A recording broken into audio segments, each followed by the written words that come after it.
네, 2022년이 벌써 2달이 지나가고 엊그제 시작한 것 같았는데 이제 오늘은 특별히 3.1절 예배로 함께 예배를 드립니다.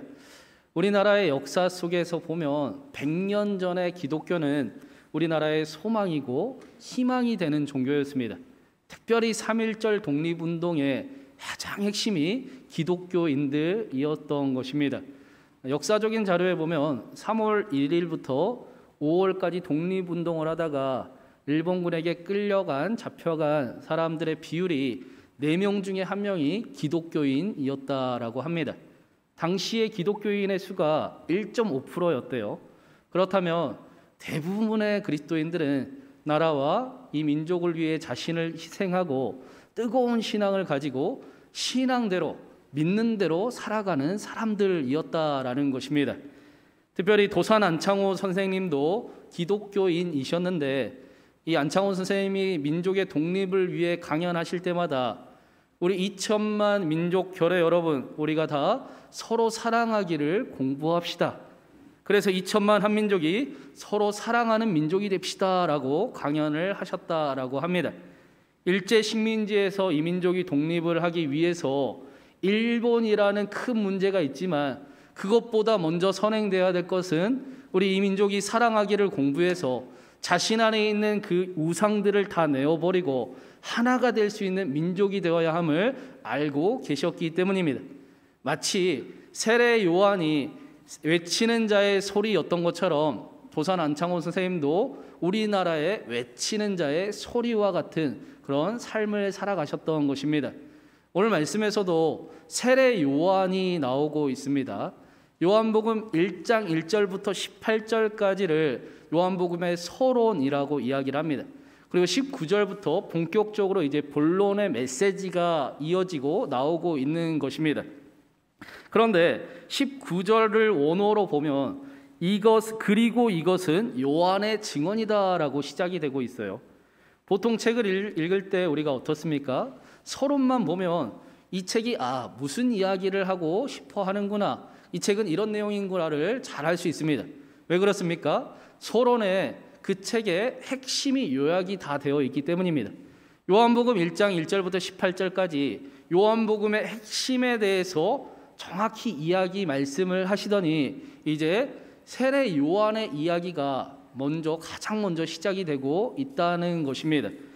말씀을 준비하면서 가장 먼저 들었던 질문 한 가지가 요한복음에 예수님의 족보도 나오지 않는데 예수님의 족보보다 세례 요한의 그 증언이 더 중요했다라는 것인가? 예수님의 족보보다 세례 요한의 증언이 예수님이 하나님의 아들이심을 더 우리에게 알려주는 그런 사건이었다 말인가, 그런 질문이 들었습니다. 이 질문에 대한 답은 조금 있다가 말씀을 드리도록 하겠습니다. 세례 요한은 어떤 사람이었습니까? 사가랴라고 하는 제사장의 아들이었습니다. 제사장 제도는 세습하는 제도였기 때문에 세례 요한은 가만히 있으면 제사장의 삶이 보장된 사람이었다라는 것입니다. 그런데 세례 요한은 그의 삶 가운데 그 다른 제사장들이, 종교 지도자들이 화려한 제사장의 복을 입을 때 그는 초라한 약대 토롯을 입고 살았고, 다른 사람들이 전부 다 그 부유한 풍부한 화려한 예루살렘에서 삶을 누릴 때 세례 요한은 스스로 광야에서 살기를 자청했습니다. 세례 요한은 왜 자신에게 보장된 삶을 버리고 그렇게 광야로 나아간 것인가? 우리는 흔히 광야를 생각할 때 시험과 유혹이 있는 곳, 악한 영들이 있는 곳, 어려움이 있는 곳이라고 생각들을 쉽게 합니다. 그래서 우리가 어려운 일을 당하면 어떻습니까? 광야의 시간을 보내고 있다라고 표현을 하기도 합니다. 그런데 이 광야라는 단어가 히브리어로 미드바르라는 단어입니다. 근데 이 미드바르는 다바르라는 단어에서 유래된 단어입니다. 그리고 이 다바르라는 단어가 말씀이라는 뜻입니다. 히브리인들의 생각에 광야는 하나님의 말씀이 들리는 곳이었던 것입니다. 그들이 출애굽을 하고 광야 생활을 할 때 하나님의 말씀을 들었던 곳, 하나님의 은혜를 경험했던 곳, 더 나아가 하나님의 살아계심을 함께 할 수 있는 곳이 광야였다라는 것입니다. 여러분 혹시 광야와 같은 시간을 보내고 계시는 분이 계십니까? 쉽지 않은 시간이지만 하나님께서 그것들을 감당할 힘을 주시고 또 피할 길도 주시며, 더 중요한 것은 완전한 순전한 하나님의 말씀이 들리는 그런 시간들이 되시길 주님의 이름으로 축원합니다. 우리는 예수님 시대에 이 예루살렘 성전이 얼마나 타락했는지를 마가복음을 통해 함께 본 적이 있습니다. 삶의 변화를 일으켜야 되고 생명이 살아가야 되고 일어날 힘이 나타나야 될 그 예루살렘 성전이 탐욕을 즐기기를 원했고 하나님보다 자신을 더 사랑하는 모습에 강도의 소굴과 같았습니다. 이것은 제 이야기가 아니고 예수님이 하신 말씀입니다. 세례 요한은 그래서 하나님의 말씀을 듣고 싶어 스스로 예루살렘이 아닌 광야로 나아갔던 것입니다. 광야에서 날마다 하나님의 말씀을 보았습니다. 광야에서 하나님을 만났습니다. 하나님을 점점 경험하며 당연하게도 당시에 타락한 종교 지도자들과는 다른 삶을 살아갔고 다른 메시지를, 회개의 메시지와 회개의 삶을, 회개의 세례를 전하며 살아갔던 것입니다. 하나님께로 다시 돌아오라. 하나님께 다시 돌아가자. 하나님께서 우리를 싸매시고 우리를 일으키시며 우리를 다시 살리실 것입니다. 다시 우리 하나님께로 돌아갑시다. 그래서 정말로 삽시다 라고 외쳤던 것입니다. 그러자 무슨 일이 일어났는가? 우리 19절 말씀을 한번 같이 읽어보겠습니다. 19절입니다. 유대인들이 예루살렘에서 제사장들과 레위인들을 요한에게 보내어 내가 누구냐 물을 때에 요한의 증언이 이러하니라. 24절에 보니까 이들은 바리새인들이 보낸 사람들이었습니다. 이들을 요한에게 보내서 내가 누구냐라고 묻고 있는 것입니다. 요한이 누군지 몰라서 묻는 것이 아니라 내가 도대체 누구길래, 네가 무슨 권위로, 네가 무엇을 얻으려고 지금 회개의 세례를 그렇게 전하는 것이냐, 네가 뭐길래 하나님의 말씀을 안다라고 말씀하고 있느냐라고 했던 것입니다. 세례 요한이 20절부터 나는 그리스도가 아니라라고 말하니 이어서 그러면 네가 엘리야냐, 아니면 선지자냐, 아니면 네가 도대체 누군지 우리를 보낸 사람들에게 우리가 정확히 말할 수 있도록 속 시원하게 좀 이야기를 해봐라 라고 이야기합니다. 그러자 세례 요한이 이렇게 말씀하고 있어요. 23절 말씀도 함께 읽겠습니다. 23절입니다. 이르되 나는 선지자 이사야의 말과 같이 주의 길을 곧게 하라고 광야에서 외치는 자의 소리로라 하니라. 자신은 절대로 그리스도가 아니고 이사야서 말씀에서처럼 그저 주님의 길을 곧게 하고 광야에서 외치는 자의 소리일 뿐이다 라고 말씀을 합니다. 이 말씀은 세례 요한이 이사야서 40장 3절 말씀을 인용해서 자신을 나타내고 있는 겁니다. 이사야서 40장의 상황은 어떤 상황이었는가? 이스라엘이 자신들의 탐욕으로 인해서 하나님을 다 버려버렸습니다. 그것이 옳은 줄 알았기 때문입니다. 그러자 어떤 일이 일어났는가? 결국에는 바벨론에게 멸망해서 포로로 끌려가게 되었습니다. 포로인 상태에서 임했던 말씀입니다.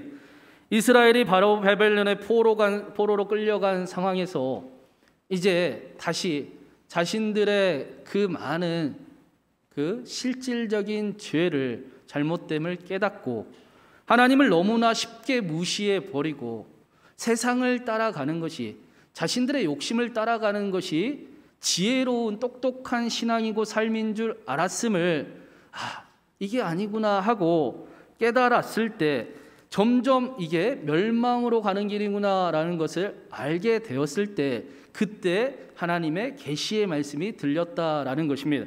하나님께서 자신들의 실수를 깨달은 사랑하는 이스라엘을 향해 이사야 선지자를 통해서 위로하라, 나의 사랑하는 백성을 위로하라. 내가 그들의 죄를 다 사하였노라 라고 말씀하시고 나서 외치는 자의 소리가 너희를 이 광야에서 여호와의 길을 예비하라고, 사막에서 여호와의 대로를 예비하라고 말씀하고 있다라고 말씀한 그 말씀인 것입니다. 이스라엘이 바벨론에서 해방되어 다시 예루살렘으로 돌아가려면 광야를 지나가야 했습니다. 거치는 광야를 다시 예루살렘으로 지나서 돌아가기는 쉬운 일이 아니었습니다. 그들의 죄를 깨닫고 그들의 삶이 똑똑한 줄 알았는데 점점 멸망으로 가는 길이었구나라는 것을 잘 알게 되었지만, 우리가 잘 알듯이 그들은 출애굽 때에 너무나 쉽게 다시 하나님을 원망하고 하나님께 불평하고, 아니요, 내가 다시 그냥 종 되었던, 내가 멸망되었던 그 애굽으로 돌아가면 좋겠습니다라고 했던 것을 우리가 잘 알고 있습니다. 그렇기 때문에 하나님께서 외치는 자의 소리가 필요했던 것입니다. 이스라엘이 흔들릴 때마다 하나님의 길을 보여줄 수 있는 사람이 분명히 필요했던 것입니다.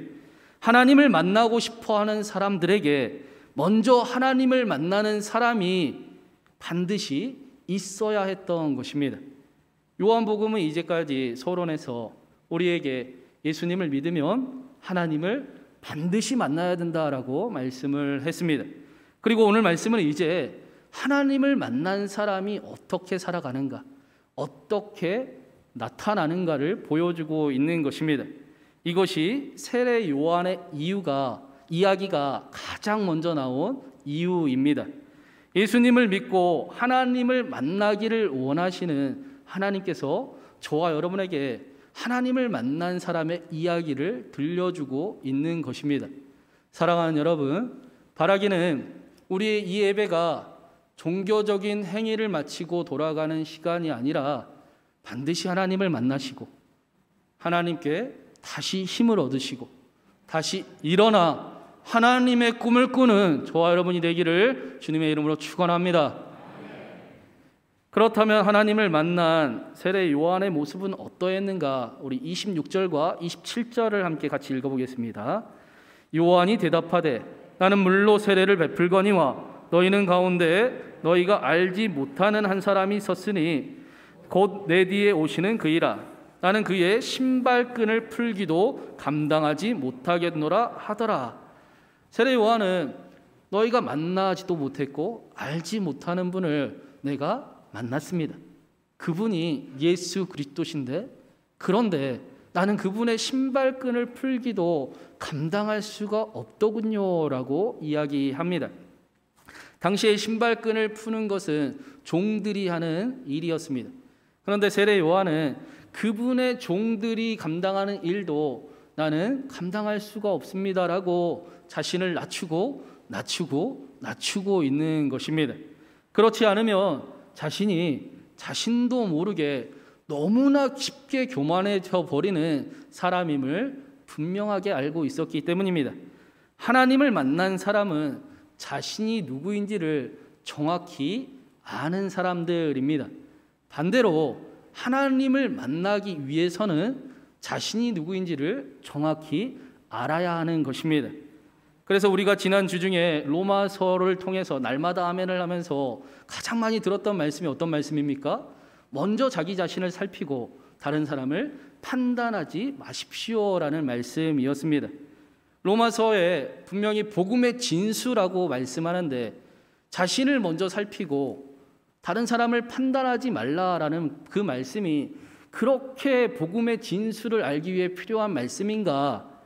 그 이유는 다른 사람을 판단하는 것, 조금 더 정확히 표현을 하면 악을 반대하는 것만으로 자신이 깨끗해졌다라고 착각하는 것, 남을 판단하면서도 자신은 전혀 그런 사람과는 다른 어떤 특권이 있다라고 착각하는 마음들, 그래서 자신도 모르게 자신은 복음이 필요 없는 의인과 같은 사람이고, 아니요, 나는 복음이 부끄럽습니다 라고 여기는 그 마음이 복음 앞에 나아가는 가장 큰 장애물이기 때문입니다.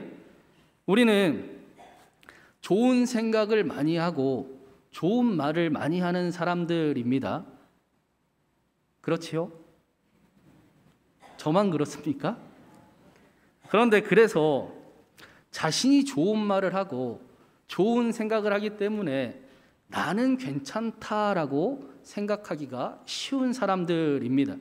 제가 매주 1부, 2부, 3부 때마다 요즘에 제일 말씀을 많이 드리는 게 뭔지 아십니까? 마스크를 코 위에까지 꼭 올려 쓰시고 절대로 벗으시면 안 됩니다라는 말씀입니다. 왜 그런지 아십니까? 우리는 아닌 줄 알지만 나는 괜찮아, 나는 절대로 코로나 안 걸려 하고 생각하기가 쉽기 때문입니다. 나도 모르게 나는 괜찮아 하고 마스크를 내리고 뭔가를 집어먹기가 쉬운 사람들이기 때문에 제가 매주 절대로 마스크 벗으시면 안 됩니다, 마스크 내리시면, 코 밑으로 내리시면 안 됩니다라고 말씀드리는 것입니다. 만약에 자신이 좋은 말을 한다고 악을 반대하기 때문에 나는 깨끗하다라고 여긴다면 그것은 심각한 착각을 하고 있는 것입니다. 우리가 악을 반대한다고 반대하는 생각 때문에 우리는 절대로 깨끗해지지 않기 때문입니다. 세례 요한은 이 사실을 잘 아는 사람이었습니다. 자신의 영혼이 어떻게 하면 멸망으로 가는지를 잘 알고 있던 사람이었습니다. 영혼이 잘됨과 같이 범사가 잘되는 비결을 잘 알았기에 자신을 잘 살피는 삶을 살았던 것입니다. 김동호 목사님의 하나님 나라를 사는 방식이라는 책이 있는데 거기에 화장실에 쌓은 돈이라는 글이 있습니다. 재미있는 글인데요, 제가 한번 소개를 해드리겠습니다. 어느 신혼부부가 나름 굉장히 행복하게 살고 있었습니다. 가진 것은 없었대요. 돈이 별로 없어서 정말 단칸방, 그것도 화장실이 집안에 없는 공동 화장실이 마당에 있는 그런 집에서 살고 있었습니다. 여러분 예전에 그 집이 그런 집들이 있었지 않습니까? 네. 또 일부 때도 그러시던데 저만 그런데 봐보고 살아본 것 같이 반응을 하시는데 분명히 그런 데가 있었어요. 공동 화장실이 있는 집이 있었습니다. 그런데도 이 신혼부부는 너무 행복했습니다. 누구랑 사는 거가 훨씬 중요했기 때문이에요. 어디서 사는 것보다 우리가 함께 살아갈 수 있는 것만으로 너무나 행복했습니다. 그런데 어느 날 친구가 아파트를 장만했다고 초대를 한 겁니다. 기쁜 마음에 친구를 그 집들이를 선물을 사가지고 갔습니다. 그런데 그 집에 가봤더니 화장실이 집 안에 있어요. 화장실에서 따뜻한 물이 나옵니다. 너무나 마음이 헛헛하고 우리도 이런 집에 한번 살아보면 좋겠다라는 마음이 찾아왔습니다. 그래서 그날부터 이 부부는 집 장만하기, 아파트 있는 화장실이 집 안에 있는 집 장만하기 프로젝트를 진행을 합니다. 마음을 독하게 먹고 돈을 모으기 시작을 했습니다. 드디어 힘들게 돈을 모아 화장실이 집 안에 있는 아파트를 장만을 했습니다. 얼마나 행복했겠습니까? 그런데 친구가 조금 더 큰 집으로 이사를 갔다고 친구가 초청을 하는 겁니다. 또 집들이 선물을 가지고 기쁘게 갔어요. 왜 그렇습니까? 우리 집에도 화장실이 있기 때문이에요. 그래서 갔더니 그 집에 화장실이 2개나 있습니다. 아침마다 화장실 때문에 씻느라고 전쟁인 생각이, 자신들의 가족들 생각이 나면서 마음이 갑자기 불편해집니다. 다녀오고 나서 이 부부는 또 돈 모으기 프로젝트에 돌입을 했습니다. 아끼고 안 먹고 안 쓰고 그렇게 인내하고 견디면서 화장실 2개인 집을 드디어 마련을 했습니다. 그리고는 얼마 안 있다가 돌아가시게 됩니다. 이렇게 묻고 답합니다. 이 부부는 무엇을 위해 산 사람들인가? 화장실 바꾸다 죽은 사람이다. 자신을 정확히 알지 못하고 무엇을 위해 살아가야 하는지를 정확히 분명하게 알지 못하고 살아가면 우리 역시도 화장실 바꾸다 죽은 사람처럼 살아가기가 쉬운 일인 것입니다. 그래서 자신을 먼저 잘 아는 사람이, 분명히 아는 사람이, 하나님이 누구신가를 아는 사람이 되어야 하는 것입니다. 세례 요한이 어떻게 살아갔습니까? 세례 요한은 오늘 말씀에서도 나오지만 당시에 가장 인기 있는 그런 선지자였습니다. 사람들이 얼마나 그를 높이 칭송하고 그에게 또 하나님의 능력이 얼마나 나타났는가, 사람들이 그를 보고, 세례 요한을 보고 당신이 그리스도입니까? 당신이 구약시대에 가장 뛰어났던 엘리야 선지자입니까? 아니면 당신은 분명히 선지자 같은데 당신은 도대체 누구입니까? 하고 그를 따르고 그를 쫓아갔습니다. 인기가 굉장히 많았던 사람이었습니다. 얼마나 사람들이 세례 요한을 따라 좋아했는지, 그의 영향력이 얼마나 대단했는지 예루살렘에서 사람을 보내 세례 요한을 경계하기까지 합니다. 세례 요한이 만약에 그래 당신들 말이 맞습니다, 내가 그리스도예요, 나를 따라오세요, 나와 같이 갑시다 라고 이야기를 했어도 충분히 당시에 거짓 선지자들이 많이 있었기 때문에 그렇게 인정받고 칭송받으며 살아갈 수 있는 충분한 사람이었습니다. 그런데 세례 요한은 그 길이 자신의 영혼이 멸망하는 길임을 분명하게 알고 있었던 것입니다.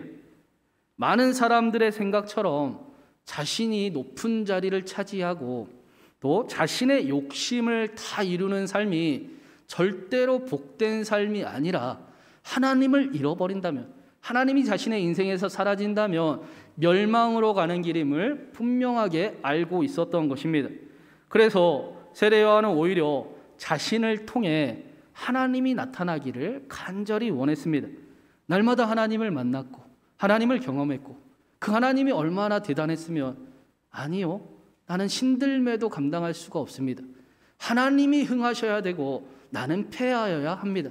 나는 그저 하나님이 오실 길을 준비하는, 예비하는 사람이면 나는 만족합니다. 그것도 영광입니다 라고 고백했던 것입니다. 세례 요한은 무엇을 보았을까? 도대체 어떻게 세례 요한이 이렇게 살아갈 수 있었을까? 우리 마지막으로 29절 말씀을 같이 한번 읽겠습니다. 29절입니다.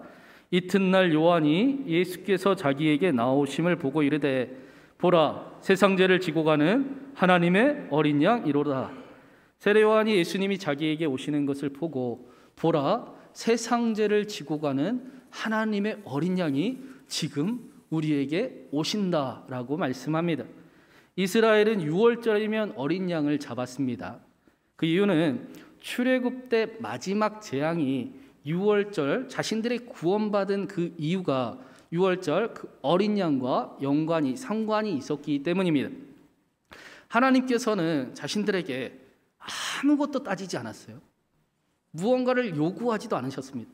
그저 어린 양을 잡아 그 피를 문 임방과 문설주에 바르면 너희가 심판을 면하고 구원을 경험하게 될 것이다. 어린 양만 믿으면 어린 양의 희생이 자신들을 구원했음을 경험했기 때문입니다. 어린 양이 바로 하나님의 약속임을 알고 있었던 것입니다. 오늘 말씀에 세상 죄를 지고 가는 이라고 번역이 되어 있는데, 조금 더 정확한 번역은 세상 죄를 제거하는 하나님의 어린 양, 죄를 이기게 하는, 죄를 없게 하는, 죄를 뛰어넘어 승리하게 하시는 하나님의 어린 양이 맞습니다. 실제로 예수님께서는 죄 가운데 불안해하는 이들을 보고, 그래서 멋지게 살아볼 꿈은 꾸지만 도저히 자신의 힘으로 살아가지 못하는 이들을 향해, 사랑하는 자야, 내가 죄 사함을 받았노라, 내가 지금 그 일을 위해 십자가를 향해 가노라, 나와 함께 죄를 이기는 삶을 살아가자라고 말씀하셨습니다. 여러분, 오늘 말씀에 이 29절 말씀의 상황을 상상을 한번 해보시기 바랍니다. 이튿날이라고 표현을 하고 있어요. 그런데 이튿날은 그냥 이튿날이 아니라 날마다, 아마도 날마다 사람들은 세례 요한을 찾아와, 당신이 그리스도 아닙니까? 당신이 메시아 아닙니까? 우리를 좀 도와주십시오. 당신은 엘리야 같은데, 선지자 같은데 당신이 선지자 아닙니까? 라고 날마다 묻습니다. 그런데 그때마다 세례 요한은 나는 그리스도가 아닙니다. 그분은 오실 것입니다. 그분이 내 뒤에 분명히 오십니다 라고 이야기를 하고 있는데, 저기서 예수님이 투벅투벅 걸어오시는 것입니다. 예수님에 대해 이야기하고 예수님을 기다리고 예수님의 때를 오기를 항상 간절히 원하던 그 세례 요한에게 예수님의 눈앞에 예수님이 걸어오시는 것을 보게 되었습니다. 얼마나 기쁘고 감격스러웠겠습니까? 그런데 그분이 점점 다가오시는데 또 한 가지 세례 요한이 아는 일이 그분이 세상 죄를 지고 가시는 하나님의 어린 양이라는 사실입니다. 다른 사람은 몰라도 세례 요한은 알고 있었습니다. 그토록 사모하던 분이 지금 오고 계시는데, 그분이 내 눈앞에 점점 다가오시는데, 그분이 나를 위해 자신을 희생하러 십자가를 향해 가시겠다라고 말씀하십니다. 세상 죄를 지고 가는 하나님의 어린 양이라는 것을 세례 요한이 같이 동시에 알게 되었습니다. 세례 요한의 마음이 어땠겠습니까? 그토록 기다리고 그토록 원했던 그분이 나를 위해 다시 죽으러 가시겠다라는 그것을 알았던 세례 요한은, 아니요, 내가 절대로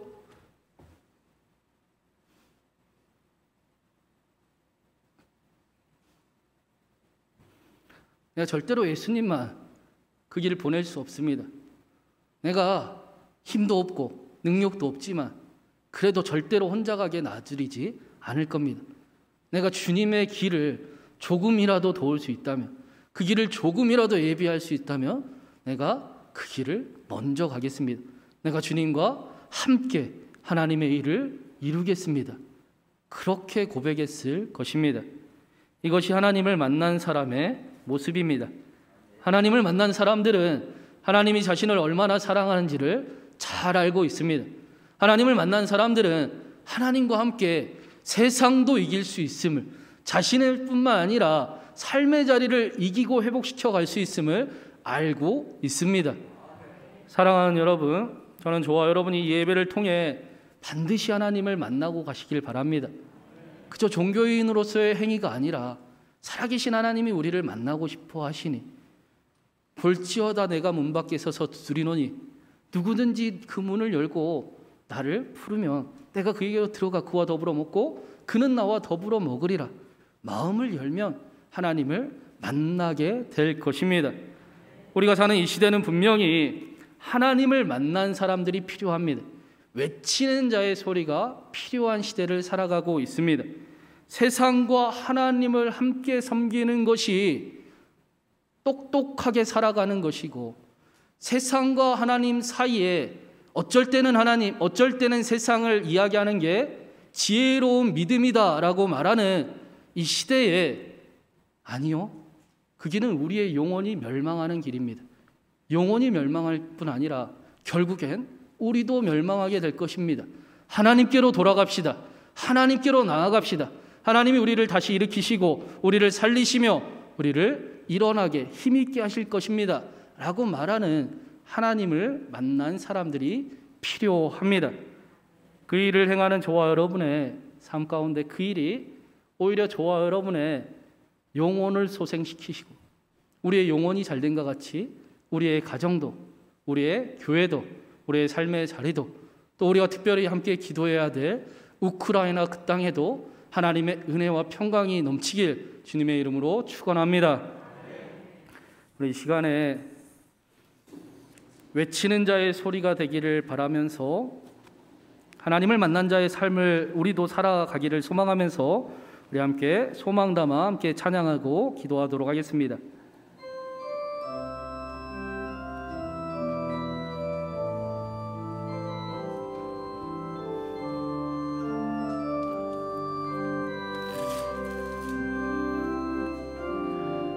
이 땅의 동과 서남과 북 가득한 재앙 용서하소서.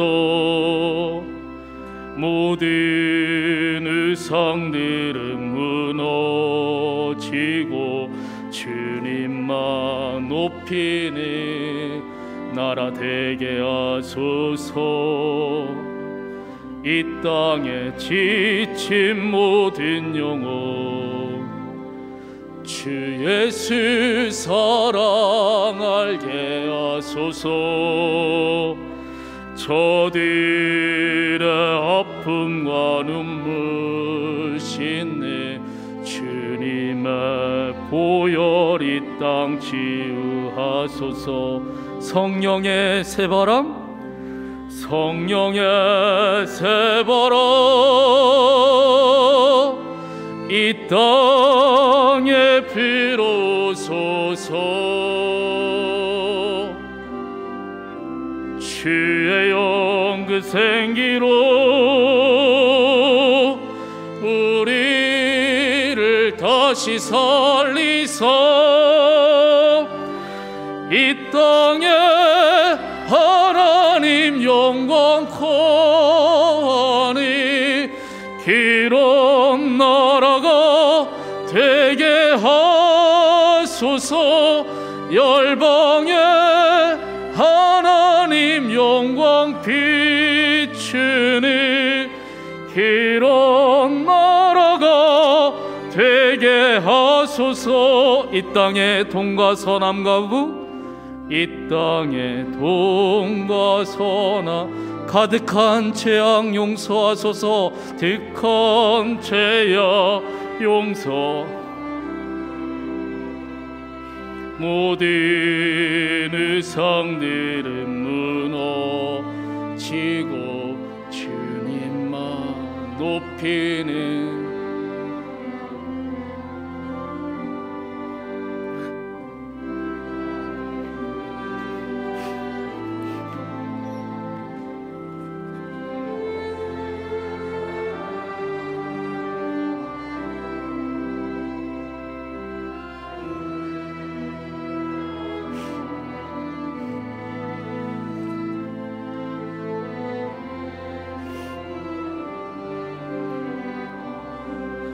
성령의 새바람, 성령의 새바람, 이 땅에 불어소서. 주의 영 그 생기로 우리를 다시 살리사 이 땅에 하나님 영광 코하니 기름 나라가 되게 하소서. 열방에 하나님 영광 비추니 기름 나라가 되게 하소서. 우리 시간에 이렇게 한번 같이 기도하면 좋겠습니다. 하나님, 절대로 하나님 혼자 가게 내버려 두지 아니하고 하나님과 함께 꿈을 꾸는 우리의 삶이 되기를 바랍니다. 그런데 우리는 연약합니다. 우리는 힘이 없습니다. 우리는 너무나 자주 넘어집니다. 하나님, 그리하니 이 시간 만나 주시옵소서. 우리가 하나님을 만나야 되겠습니다. 하나님의 능력을 알아야 되겠습니다. 하나님의 사랑을 알아야 되겠습니다. 하나님의 사랑으로 예수 그리스도의 십자가로 우리를 세워주시고 만나주시고 우리를 사용하여 주셔서 우리가 외치는 자가 되게 하여 주시옵소서. 하나님을 만난 자의 삶이 나타나게 하여 주시옵소서. 우리를 통해 우리의 가정이 일어나게 하시고 우리 교회가 일어나게 하시며 이 나라의 민족이 다시 하나님의 나라가 이루어지게 하여 주시옵시고, 특별히 전쟁으로 신음하는 우크라이나 땅 위에도 하나님의 능력이 우리의 기도를 통해 나타나게 하여 주시옵소서. 우리 하나님 만나기를 간절히 바라며 우리를 통해, 우리의 기도를 통해 우리의 사랑하는 공동체가 특별히 전쟁으로 너무나 큰 아픔 가운데 있는 우크라이나의 하나님의 평화가, 하나님의 일이 이루어지길 소망하며 우리 한번 같이 기도하며 나가겠습니다. 기도합니다. 사랑과 은혜가 많으신 하나님, 하나님, 우리가 하나님을 만나야 되겠습니다. 하나님과 함께 하여야 되겠습니다. 세례 요한이 스스로 하나님을 만나기 위해, 하나님의 말씀을 듣기 위해 광야로 나아갔던 것처럼 하나님, 우리가 하나님 화려한 예루살렘이 아니라 하나님을 만나는 곳을 향해 나아가는, 하나님의 말씀을 향해 나아가는 이 예배 가운데 하나님을 만나고, 하나님이 찾아오심에 내가 볼지어다 내가 문 밖에 서서 문을 두드리노니 누구든지 내 음성을 듣고 그 문을 열면 내가 그에게로 들어가 그와 더불어 먹고 그는 나와 더불어 먹으리라. 하나님의 사랑 가운데 하나님 우리의 마음이 활짝 열리게 하여 주시옵시고, 우리를 깨끗게 하시며 우리를 새롭게 하시고 우리를 다시 하나님의 나라 꿈꾸게 하시는 하나님을 만나게 하시고 하나님을 힘있게 하여 주시옵시고, 하나님 우리의 삶이 그렇게 우리의 사랑하는 공동체를 세워가는 하나님 외치는 자의 소리요 주님을 만난 자의 삶이 나타날 수 있도록 하나님을 만나게 하시고 하나님을 더 알게 하시고, 하나님의 그 신들매도 감당하지 할 수 없습니다. 하나님, 내가 하나님 절대 혼자로 내버려 두지 아니하고 혼자 가게 하지 아니하고 내가 함께 주의 길을 예비하며 나아가겠습니다. 하나님 그렇게 살아가며 하나님 가정을 세워나가는 우리 신광교회요, 교회를 세워가는 우리 신광교회 되게 하여 주시옵소서. 하나님 또 간절히 기도하기는 하나님 전쟁의 아픔으로 하나님 말할 수 없는 고통 가운데 있는 우크라이나 그 땅 가운데 하나님 함께하여 주시옵소서. 그 땅을 하나님 기억하여 주시고 그 땅을 긍휼히 여겨 주시옵시고, 하나님 그 땅을 하나님 그 땅의 전쟁이 하나님 속히 멈추게 하여 주시옵소서. 전쟁이 떠나가게 하여 주시옵시고 그 땅 평화가 임할 수 있도록 하나님 소망이 임할 수 있도록 주님 은혜를 더하여 주시옵소서. 사랑하는 하나님, 우리와 함께하여 주심에 감사를 드립니다. 우리의 마음에 찾아와 주심에 감사를 드립니다. 말씀으로 성령으로 우리를 새롭게 하여 주심에 감사를 드립니다. 하나님, 저 문을 나아가서도 우리가 우리의 생각, 우리의 뜻대로 살아가는 삶이 아니라 하나님과 함께하는 삶이 되게 하여 주시옵시고, 외치는 자의 소리가 되어서 우리의 가정도 복되게 하고 우리의 교회도 더욱 든든히 세워가며 우리의 삶의 자리에 하나님의 나라를, 하나님의 영광을 일으키는 우리의 삶이 되게 하여 주시옵소서. 특별히 전쟁으로 너무나 큰 아픔 가운데 있는 우크라이나 땅을 위해서 기도하게 하시고 그 땅에 전쟁이 멈추게 하여 주시옵소서.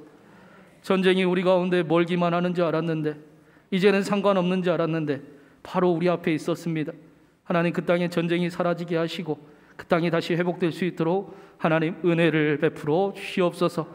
우리의 기도에 하나님 역사하여 주시옵시고, 또 그렇게 간절한 마음으로 끝까지 기도하는 기도의 사람들 되게 하여 주셔서 하나님이 이루시는 일을 함께 경험하고 찬양하게 하여 주시옵소서. 우리의 기도를 들으시고 우리의 기도에 응답하실 살아계신 우리 구주 예수 그리스도의 이름으로 간절히 기도드리옵나이다. 아멘.